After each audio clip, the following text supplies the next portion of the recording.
The quiet observation. Have you ever noticed something slightly uncomfortable about your own spending? Something that doesn't fully make sense when you slow down and think about it. You buy things.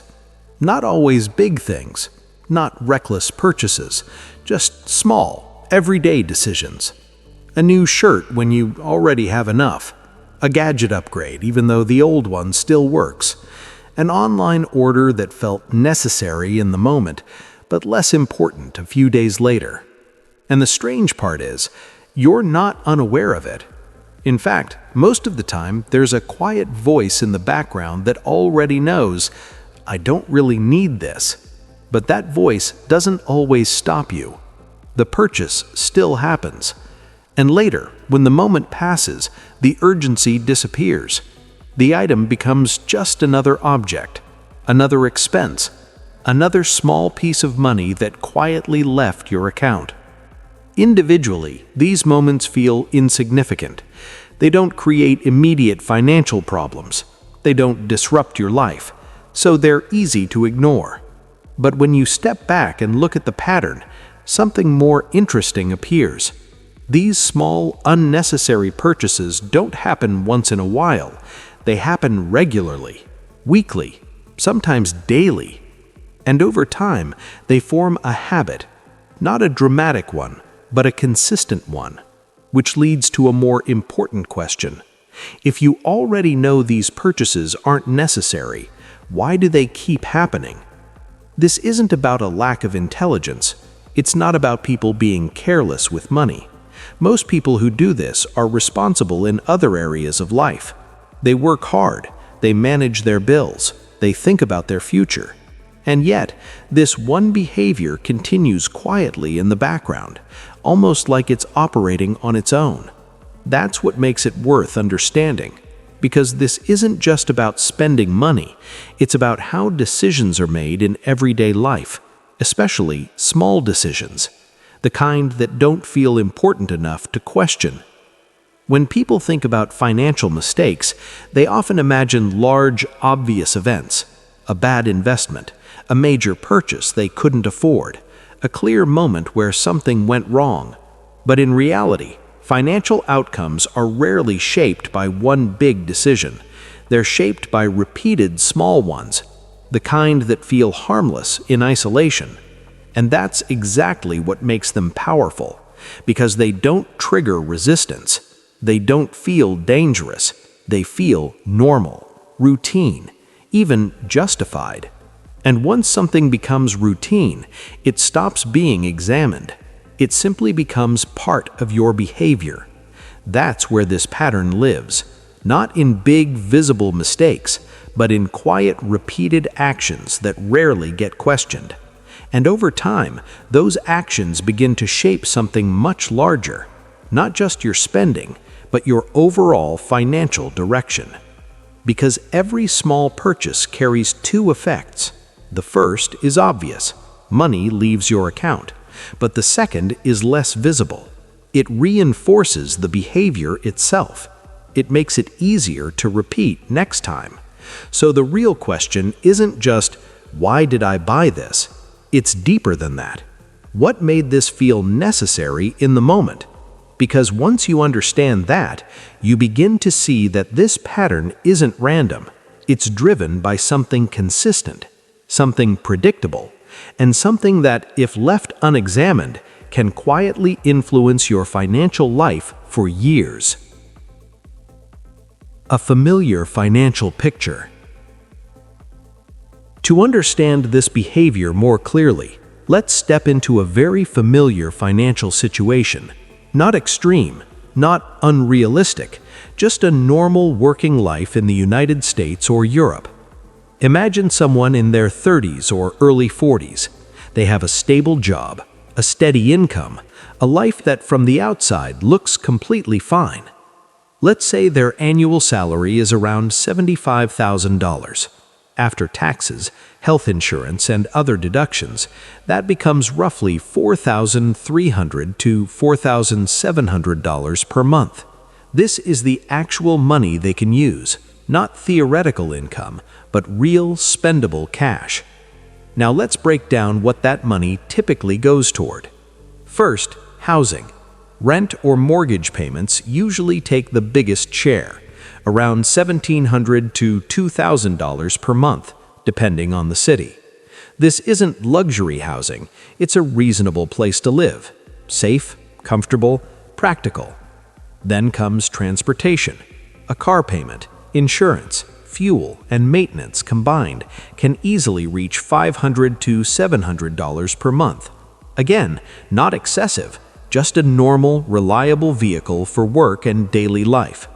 Then comes essentials, groceries, electricity, water, internet, phone bills. These are not optional. They are basic life costs, and they often total around $600 to $800 per month.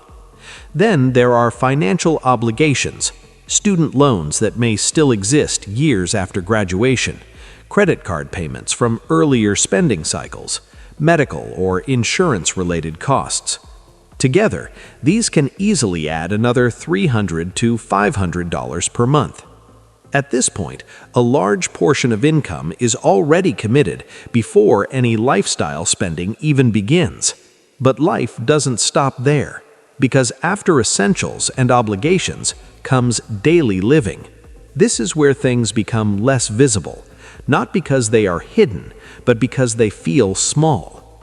A few meals out during the week, coffee on the way to work, streaming services that auto-renew, online purchases that feel justified in the moment, small upgrades that improve comfort. None of these feel significant on their own. $15 here, $40 there, $80 occasionally. Individually, they don't register as financial pressure, but collectively, they add another $400 to $700 per month.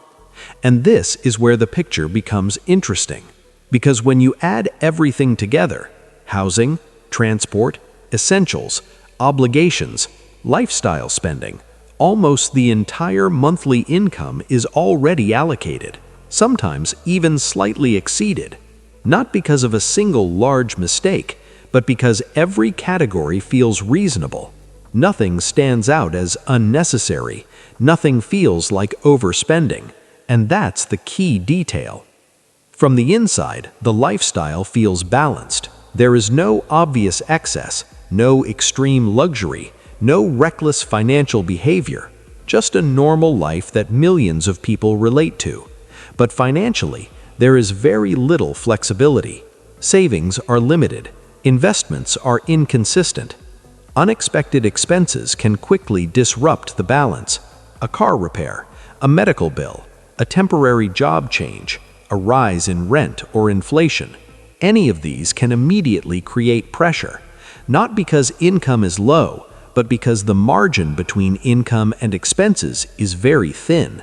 And this is where the hidden structure becomes clear. It is not that people are failing financially. It is that their income is already fully absorbed by a system that feels completely normal. A system where every part of life has a cost attached to it. And because everything feels justified, there is rarely a moment to pause and question the overall structure. So life continues in a steady cycle. Income comes in, expenses go out, and very little remains in between.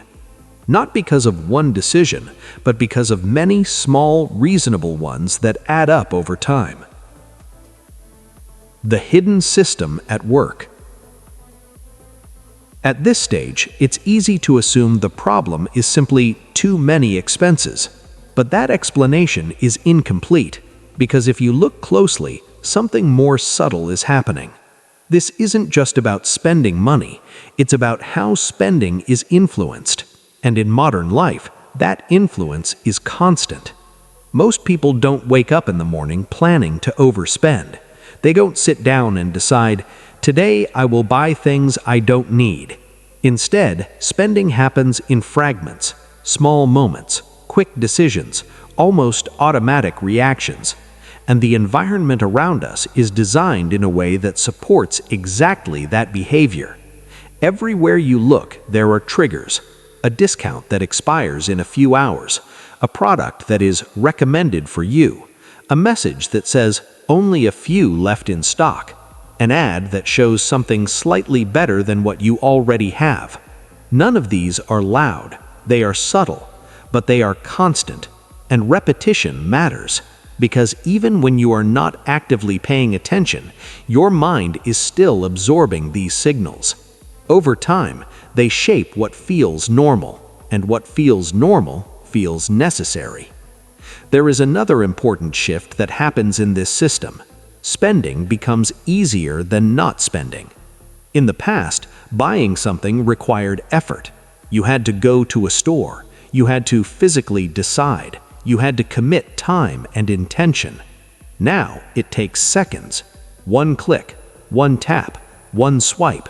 The removal of friction changes behavior more than the real cost hidden in small decisions. By now, one thing becomes clear. This isn't about one big financial mistake.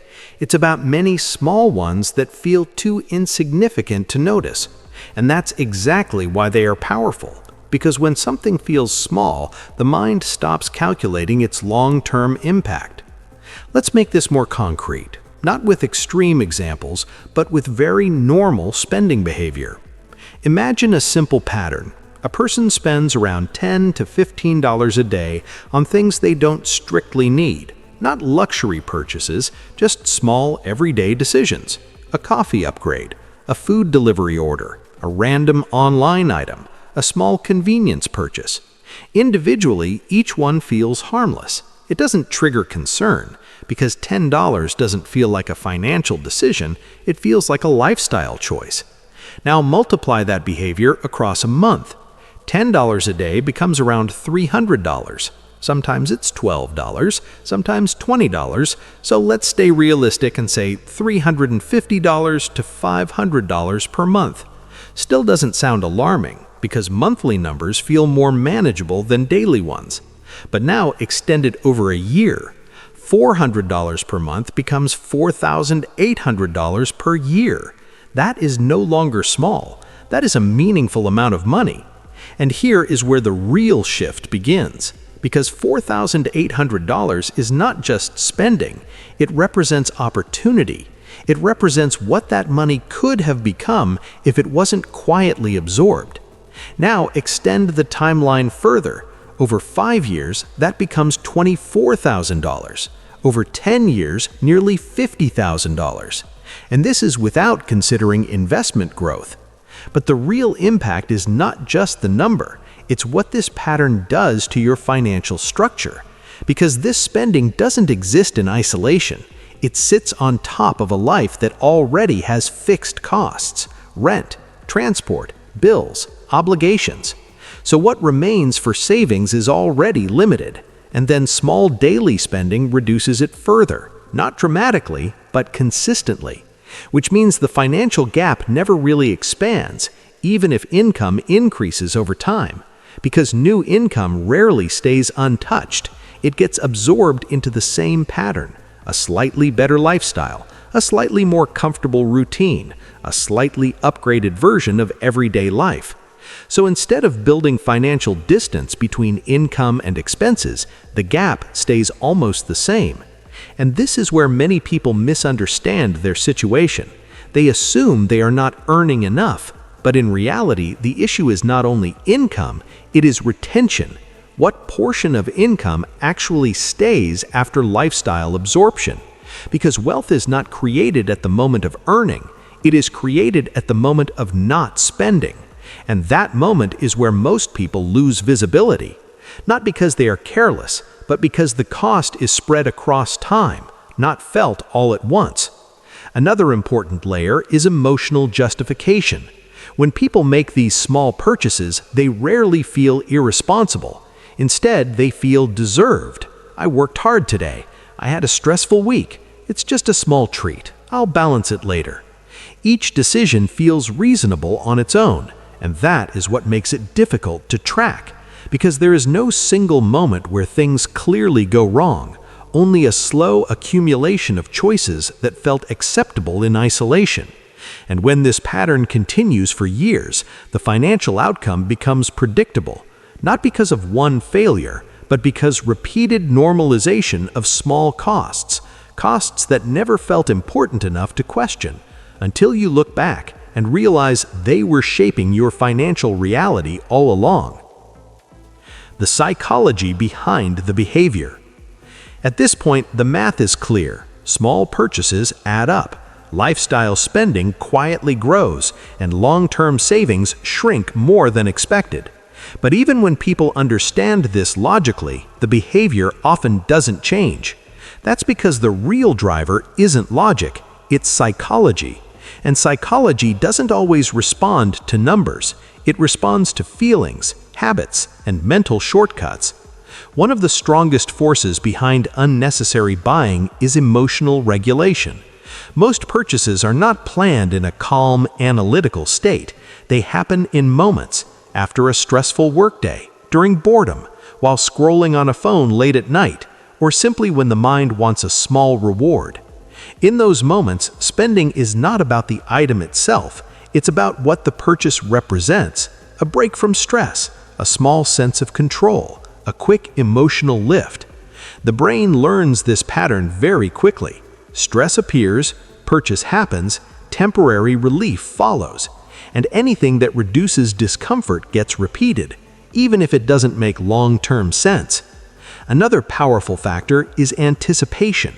Interestingly, the emotional peak often happens before the purchase, not after. The moment of choosing something, adding it to the cart, imagining its arrival, that is where excitement builds. The actual ownership often feels less intense than expected, but the brain remembers the anticipation, not the disappointment, so it repeats the cycle again later. There is also a deeper psychological mechanism at play: identity. People don't just buy products, they buy versions of themselves, a slightly better lifestyle, a more organized life, a more successful image of who they believe they should be.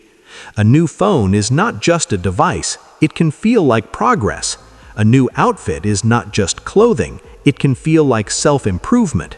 Even if the functional benefit is small, the emotional meaning is large, and that meaning justifies the purchase in the moment. Then comes normalization. This is one of the most overlooked drivers. When people are repeatedly exposed to spending behavior around them, their internal baseline shifts. Seeing others order food frequently makes it feel normal. Seeing constant online shopping makes it feel standard. Seeing lifestyle upgrades everywhere makes moderation feel unusual. Without realizing it, the mind adjusts what normal life looks like. And once the baseline shifts, restraint starts to feel like restriction. There is also a cognitive bias that works quietly in the background: present bias. The human brain naturally prioritizes immediate rewards over future benefits.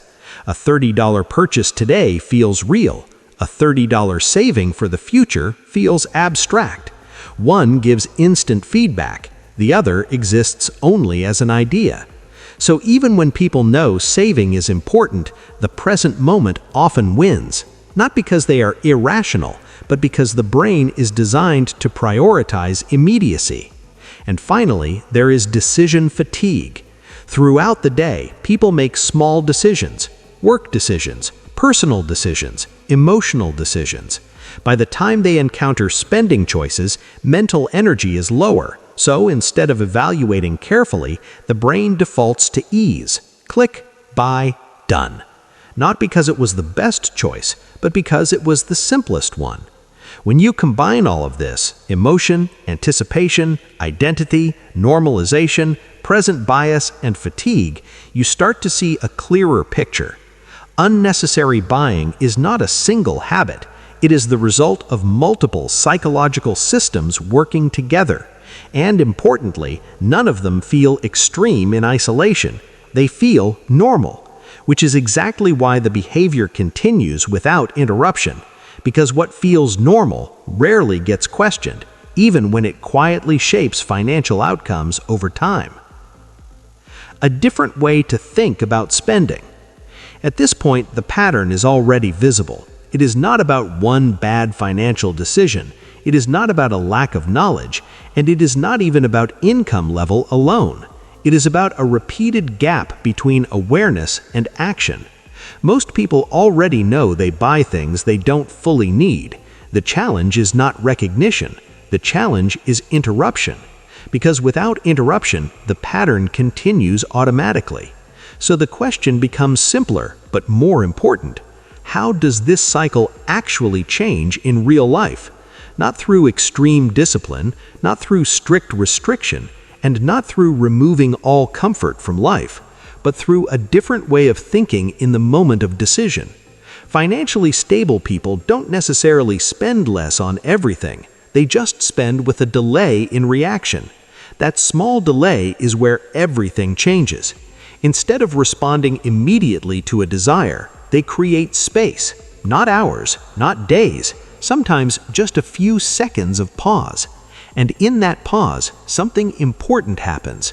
The emotional intensity of the purchase begins to fade slightly. The urgency becomes less powerful. The justification becomes less automatic. The decision becomes more visible. Because most unnecessary purchases are not carefully evaluated.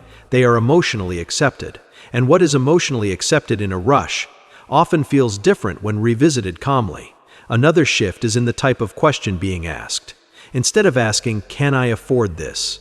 a more grounded question appears, "Does this actually improve my life in a meaningful way?" This changes the frame completely. Because affordability is usually not the real issue. Most people in stable jobs can technically afford many of the things they buy. The real question is value over time, not immediate satisfaction, but lasting relevance. There is also a change in how people view small money. One of the reasons unnecessary spending continues is because small amounts feel insignificant. $10, $20, $30. Individually, they do not feel like financial decisions. But financially aware people treat small money with the same attention as large money. Not with stress, but with consistency. Because they understand something simple. Small amounts are not small when repeated. And repetition is what creates financial direction. Another important shift is removing emotional justification.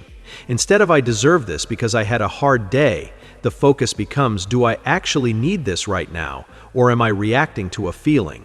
This doesn't remove enjoyment from life. It simply separates emotion from automatic spending. And that separation creates clarity. Over time, something interesting happens when these small changes accumulate. Spending becomes less scattered, not necessarily lower in every category, but more intentional. Fewer impulse decisions, fewer forgotten purchases, fewer things bought out of momentary emotion, and that naturally creates space.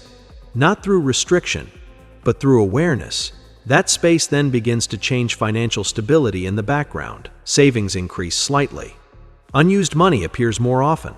Financial pressure becomes less constant, not dramatically, but gradually. And that gradual change is often more sustainable than extreme budgeting, because it doesn't depend on motivation, it depends on awareness in real time. And perhaps the most important shift is this: people stop identifying as bad with money or good with money. Instead, they start seeing spending as a process influenced by environment and psychology, not personality. This removes judgment and replaces it with observation. Because once behavior is observed clearly, it becomes easier to adjust naturally. No pressure, no guilt, no extreme rules. Just a calmer relationship with everyday decisions.